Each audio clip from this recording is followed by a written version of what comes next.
चलिए तो शुरू करते हैं सेकंड चैप्टर की NCERT example problem structure of atom. इसका बहुत सारा पार्ट आपके सिलेबस से हट गया है, तो हम लोग क्वेश्चन को देखते जाते हैं। सिंपल सिंपल क्वेश्चन है, तो बहुत से आप भले ही हट गए हैं, आपके पिछली क्लास से रिलेटेड हैं, तो भी आप आराम से इनको समझ के कर सकते हैं। देखेंगे क्वेश्चंस को। जैसे पहला आपका क्वेश्चन आ रहा है स्क्रीन पे, थोड़ा सा मैं और बड़ा कर लूँ इसको। हाँ, ठीक है। चलिए, तो विच of the following conclusion could not be delivered from Rutherford alpha particle scattering experiment. Rutherford ने गोल्ड की फॉइल के ऊपर अल्फा पार्टिकल की बॉम्बार्डमेंट की थी और इससे इन्होंने एटम के स्ट्रक्चर का कुछ कंक्लूजन निकाला था। चार ऑप्शन आपके सामने हैं, जल्दी से देख पढ़ के बताइए कौन सा इसमें से गलत है, कौन सा कंक्लूजन रदरफोर्ड का नहीं था। तो बताइए जल्दी से।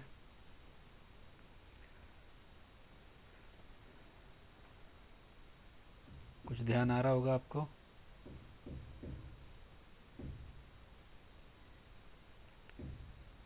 Electrons move in a circular path of fixed energy orbit. ये रदरफोर्ड के कंक्लूजन में ये बात नहीं आती थी।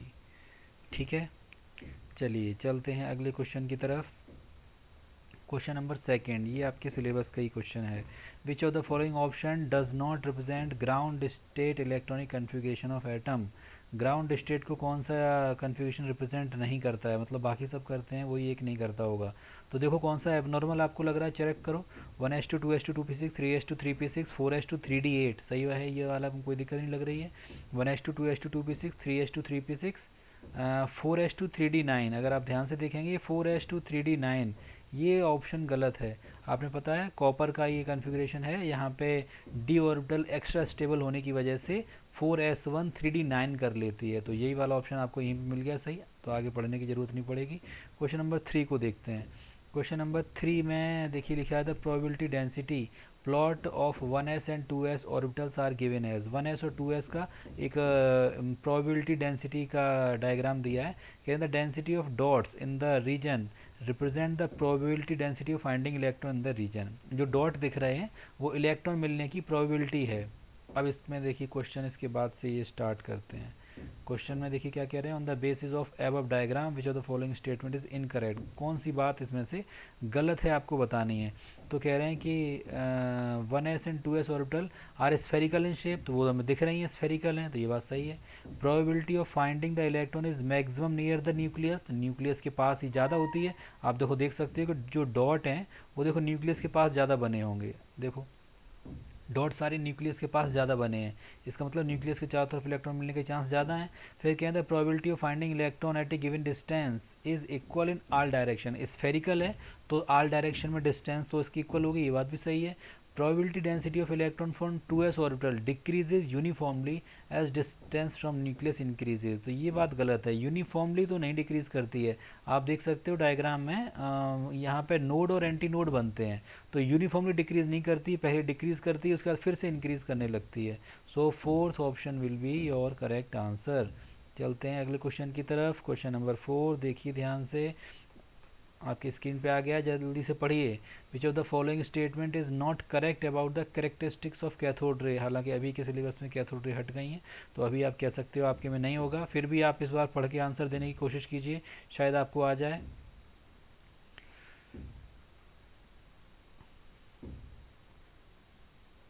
They start from cathode and move towards anode. They travel in straight line in absence of external electrical or magnetic field. Characteristics of cathode ray do not depends upon the material of the electrode and cathode ray tube. Characteristics of cathode ray depends upon the nature of gas present in the cathode ray tube. ये गलत बात है, anode रे में ऐसा होता है, cathode rays में ऐसा नहीं होता।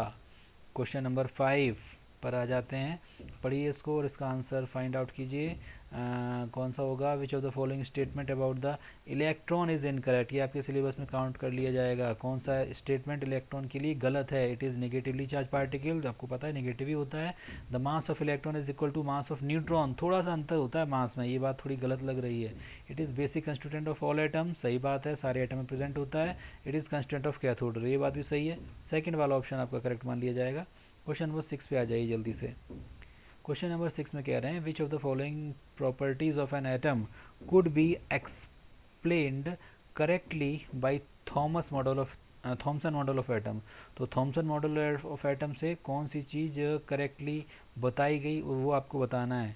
तो ओवरऑल न्यूट्रलिटी ऑफ एटम ये तो बता ही दिया गया, उन्होंने कह दिया गया था कि नेगेटिव जो चार्ज है वो सीड की तरह एम्बेडेड होता है, पॉजिटिव चार्ज स्प्रेड होता है, ओवरऑल एटम न्यूट्रल होता है। तो यही बात पहली वाली मिल गई हमें, आगे पढ़ने की ज़रूरत ही नहीं पड़ेगी। क्वेश्चन नंबर 7 को देख लीजिए जल्दी से।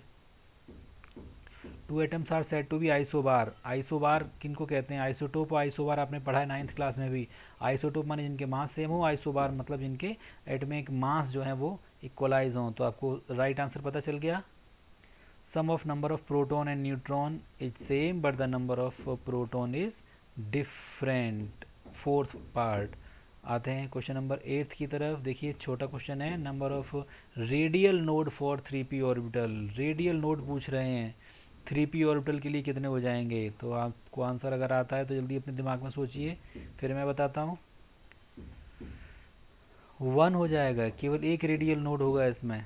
तो अगला क्वेश्चन की ओर आते हैं, क्वेश्चन नंबर 9।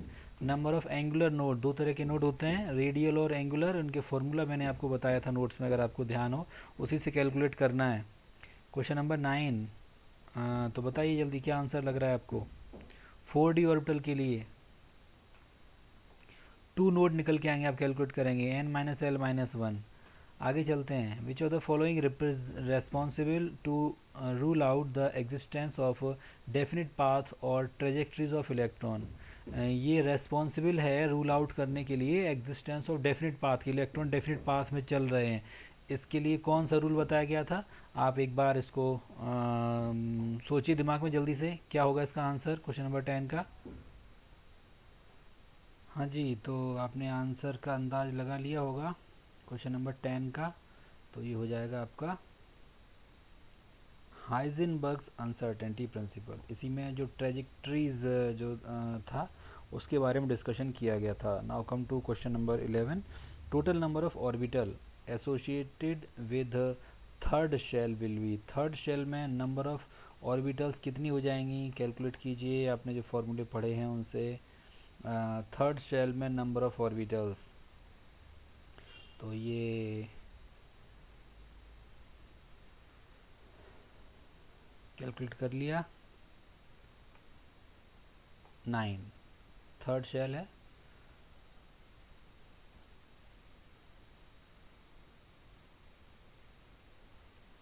अगले क्वेश्चन पे आते हैं। Orbital angular momentum depends upon. तो दो तरह के मोमेंटम की भी डिस्कशन हो रहा था। ऑर्बिटल एंगुलर मोमेंटम किस पे डिपेंड करेगा? तो एंगुलर मोमेंटम के लिए आप एजीमुथल क्वांटम नंबर का यूज़ करते हैं, अपने क्वांटम नंबर्स में ये बात पढ़ी थी। आगे चलते हैं। Chlorine exist in 2 isotopic form C37 and C35 but its atomic mass is 35.5। तो this indicates the ratio of Cl37 and Cl35 approximately. अब ये थोड़ा न्यूमेरिकल है, आपको कैलकुलेट करना पड़ेगा, एकदम से अंदाज आप इसका नहीं लगा पाएंगे। तो देखिए सॉल्व करेंगे इसको, आप सॉल्व कीजिए उसके बाद कोशिश कीजिए आंसर देने की। तो इसका हो जाएगा थर्ड वाला ऑप्शन, 1:3 में है। ये न्यूमेरिकल है, आप सॉल्व करेंगे तभी आएगा, एकदम ओरल से निकालने से नहीं बनेगा। क्वेश्चन नंबर 14 पे आते हैं। क्वेश्चन नंबर 14 में देखिए कह रहे हैं कि pair of ions having same electronic configuration. Electronic configuration same तभी होगा जब इलेक्ट्रॉन सेम होंगे। तो आप देख लीजिए किसमें इलेक्ट्रॉन सेम है। क्रोमियम का एटॉमिक नंबर होता है 24 प्लस 3 हो गया, इसका मतलब 24 में से 3 कम हो गए, कितना बचा रह गया 21। आयरन का प्लस 3 है, 26 होता है, 3 कम कर दी 23 बचा रह जाएगा, ये वाला हो नहीं सकता। अगले वाले पे आ जाइए। Fe3 पॉजिटिव, Fe में होगा 26 होता है, 3 कम हो गए तो 23, और मैग्नीज का 25 होता है, 2 कम हो गए 23, दोनों के 23 हैं। It should be the right answer. 14 का हो जाएगा आपका क्वेश्चन नंबर 2। आगे चलते हैं। For the electrons of oxygen atom which of the following statement is correct. कौन सा स्टेटमेंट करेक्ट है ऑक्सीजन एटम के लिए? जेड इफेक्टिव यानी कि effective atomic number for an electron in 2s orbital is the same as Z effective for an electron in 2p orbital। 2s orbital और 2p orbital के लिए Z effective की value same है, ये कह रहे हैं। इफेक्टिव एट न्यूक्लियर चार्ज जो लग रहा होगा दोनों पे सेम लग रहा होगा, ऐसा तो नहीं हो सकता। फिर देखिए an electron in the 2s orbital has the same energy as the electron in the 2p orbital. 2s orbital और 2p ऑर्बिटल में एनर्जी सेम होती है, तो ये भी आपने पढ़ा, ऐसा तो होता नहीं है। आगे का ऑप्शन देखते हैं, Z effective for an electron in the 1s orbital is the same as Z effective for electron in the 2s orbital. 1s और 2s सेम है, ऐसा भी नहीं हो सकता। The two electron present in the 2s orbital have spin quantum numbers ms but opposite sign. ये बात एकदम सही है, क्वांटम नंबर में आपने पढ़ा है कि जो एक ही ऑर्बिटल के दो इलेक्ट्रॉन हैं, जैसे 2s ऑर्बिटल में दो इलेक्ट्रॉन आएंगे तो उनके लिए बाकी सारे क्वांटम नंबर की वैल्यू सेम रहेगी, स्पिन क्वांटम नंबर केवल बदल जाएगा। चलते हैं लास्ट ऑब्जेक्टिव क्वेश्चन हम लोग ले रहे हैं कि पढ़ लीजिए क्वेश्चन, आपकी स्क्रीन पे आ गया। If travelling at the same speed which of the following matter waves have the shortest wave length. सबसे शॉर्टेस्ट वेव लेंथ किसकी होगी इनमें से? तो देखिए राइट आंसर क्या लग रहा है आपको इनमें से, जल्दी बताइए। सो राइट ऑप्शन इज 16 का सेकंड पार्ट, अल्फा पार्टिकल्स की ये होती हैं। इसके बाद हम लोग चलते हैं एसर्शन और रीजन वाले, आपको 4 क्वेश्चन और कराते हैं।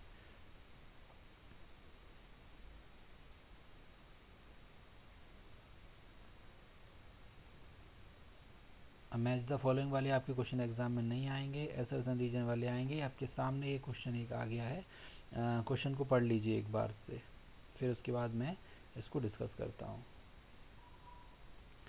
तो देखिए अब क्वेश्चन नंबर 48 एसर्शन रीजन वाला एनसीईआरटी एग्जाम्पल का क्वेश्चन है, ट्राई कीजिए इसको। All isotopes of a given element show same type of chemical behaviour. ठीक है, all elements of given element, सारे आइसोटोप हैं, एक ही केमिकल बिहेवियर उनका सेम होगा। दूसरा क्वेश्चन है chemical property of an elements are control by the number of electrons in the atom. तो ये दोनों बात कोरिलेटेड आप देख रहे होंगे, केमिकल बिहेवियर एक सा केवल तभी होता है जब नंबर ऑफ इलेक्ट्रॉन सेम हो, क्योंकि केमिकल रिएक्शन में इलेक्ट्रॉनों का ट्रांसफर होता है। और सेकंड पॉइंट में कह रहे हैं इसमें कि chemical properties are control by number of electron. दोनों बातें सही हैं और ये करेक्ट एक्सप्लेनेशन भी लग रहा है इसका। So first will be right answer. Now come to question number 49। Question number 49 को पढ़िए।